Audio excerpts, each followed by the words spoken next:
Hello everyone, and welcome to today's video, which will be helping you achieve a Band 9 score in the IELTS multiple choice reading task. So, as you probably already know, there are two different types of multiple choice tasks that IELTS use. Both involve you reading a text, then answering questions based on said text. So in today's video, we're going to be covering the first set of questions, which is where you pick one correct answer out of 4 possible options. So similar to my speaking video, we're going to be going on the IELTS official website and completing the academic reading sample task. We are going to start by reading the text together, which will of course help with your reading and listening skills.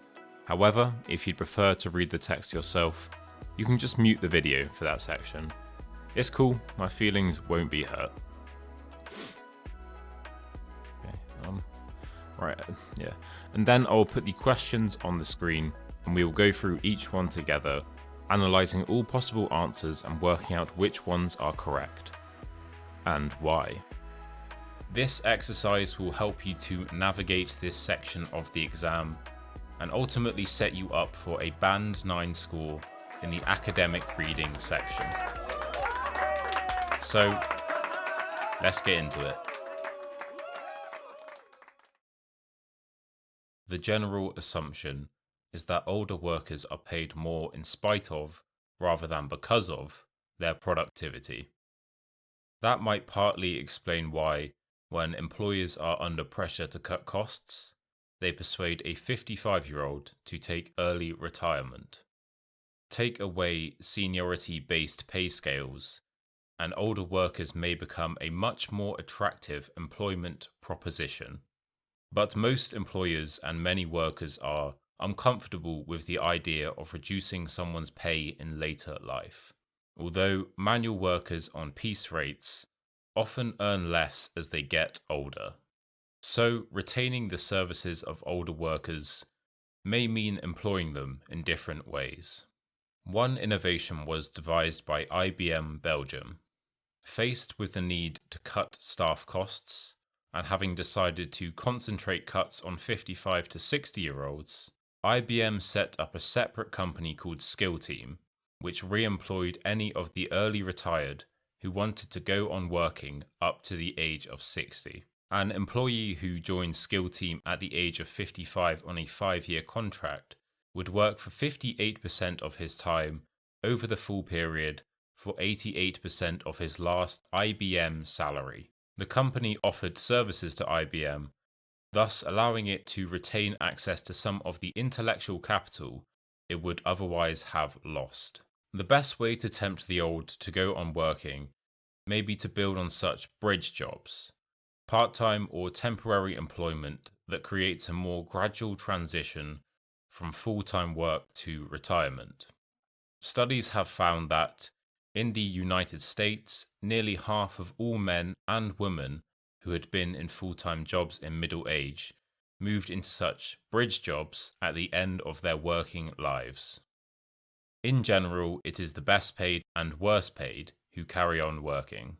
There seem to be two very different types of bridge job holder. Those who continue working because they have to, and those who continue working because they want to, even though they could afford to retire. If the job market grows more flexible, the old may find more jobs that suit them.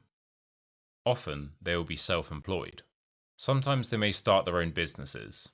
A study by David Story of Warwick University found that in Britain, 70% of businesses started by people over 55 survived, compared with an overall national average of only 19%.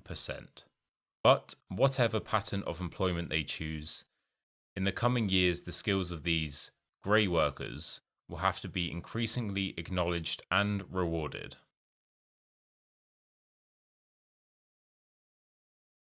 Okay, welcome back class. We have question 1, 2, 3 and 4. So now we're going to look at each question individually and work out the best way to answer them and why. Before we get started, it is important to remember the questions are in the same order as the information in the text. This means the answer to the first question will be located in the text before the answer to the second question, which is then before the answer to the third question, and so on and so on. This is actually very kind of IELTS because this makes looking for the answer a lot easier. Okay, first question. In paragraph 1, the writer suggests that companies could consider A. Abolishing pay schemes that are based on age. B. Avoiding pay that is based on piece rates. C. Increasing pay for older workers. Or D. Equipping older workers with new skills. I will be saying the answer in 5 seconds, so if you want to have a go yourself at the question, then just pause the video now. And the answer is A. In paragraph 1, the writer suggests that companies could consider abolishing pay schemes that are based on age. It gives the answer in the first paragraph right here, where it says, take away seniority-based pay scales, and older workers may become a much more attractive employment proposition. In this context, pay scales and pay schemes mean the same thing, and they're both words for a system that companies use to work out how much to pay their employees. So, a seniority-based pay scale means you're paying someone more just because they're older, aka more senior, and therefore have probably been in the company or sector for longer, as opposed to paying them more because they have earned it through their own merit. For option B, the writer does mention that manual workers on piece rates often earn less as they get older, but they never suggest that companies should consider avoiding pay based on piece rates. The author just stated it as a fact. If you're interested, piece rates are when you pay someone directly based on how many units or pieces of something they produce, hence why workers on this scheme may be likely to earn less as they get older. In terms of the other two options, the author never suggests that companies could consider increasing pay for older workers.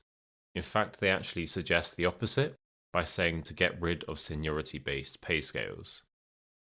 And finally, the author also never mentions companies equipping older workers with new skills, so the answer is A. Second question. Skill Team is an example of a company which A. Offers older workers increases in salary. B. Allows people to continue working for as long as they want. C. Allows the expertise of older workers to be put to use. Or D. Treats older and younger workers equally. Okay, answer in 5 seconds, so pause if you want to have a go at it yourself.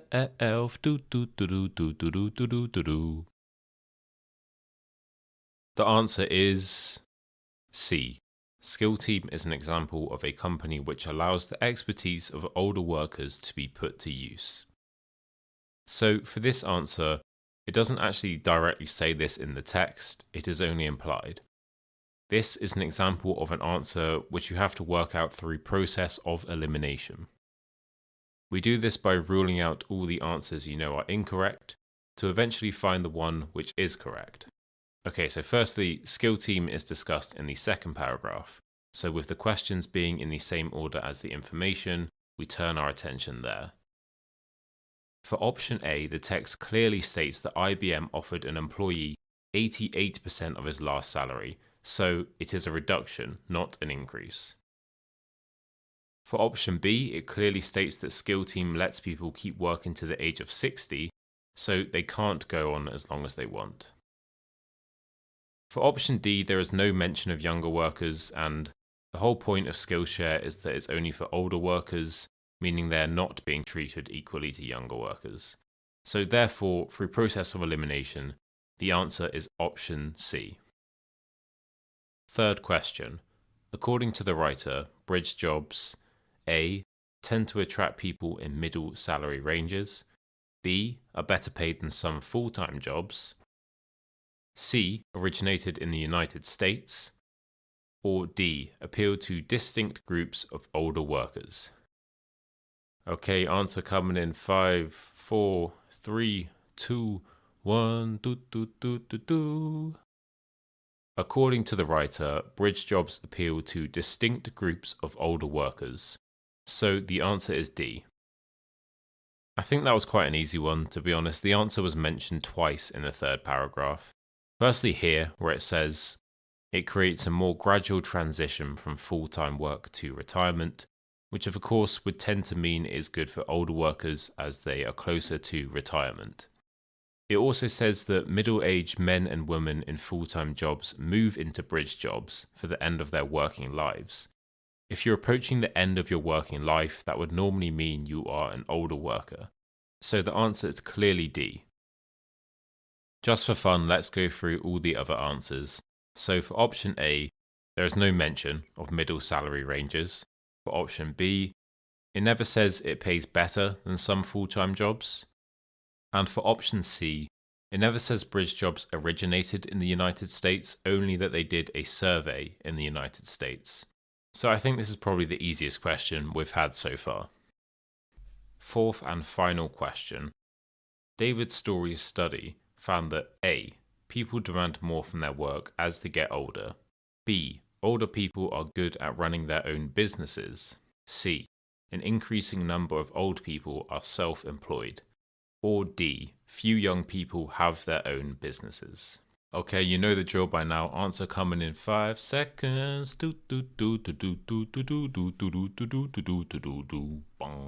Okay, the answer is B. David Story's study found that older people are good at running their own businesses. So for the final question, we look to the final paragraph, and let's go through all the options in order. But firstly, really consider the question. They're asking what David Story's study found. So anything outside of that study is kind of irrelevant.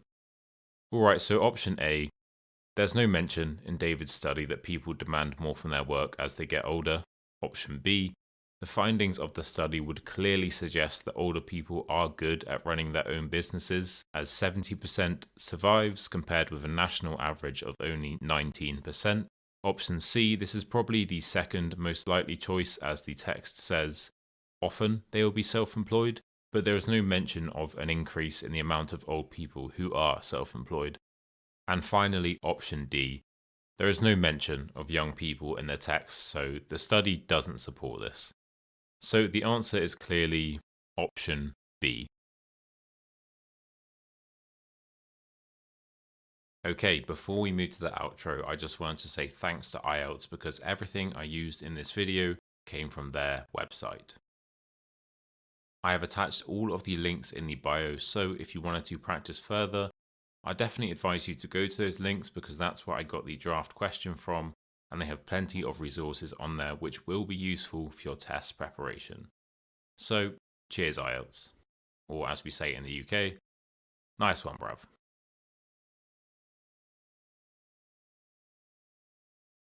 Okay, thank you so much for watching. I hope you found this video helpful. As mentioned earlier, I am going to make a part 2 to this video, which is focusing on the section where you pick multiple answers for each question. That video, once uploaded, will be appearing as a card on the screen now. But before you go, please consider liking the video and more importantly, subscribing to the channel. I do make a lot of IELTS preparation videos, so let's learn together. Finally, as always, please comment which country you guys are from and any sorts of videos that you would like me to do next. Right, so thank you again for watching. All of the links will be down below. So until next time, cheers.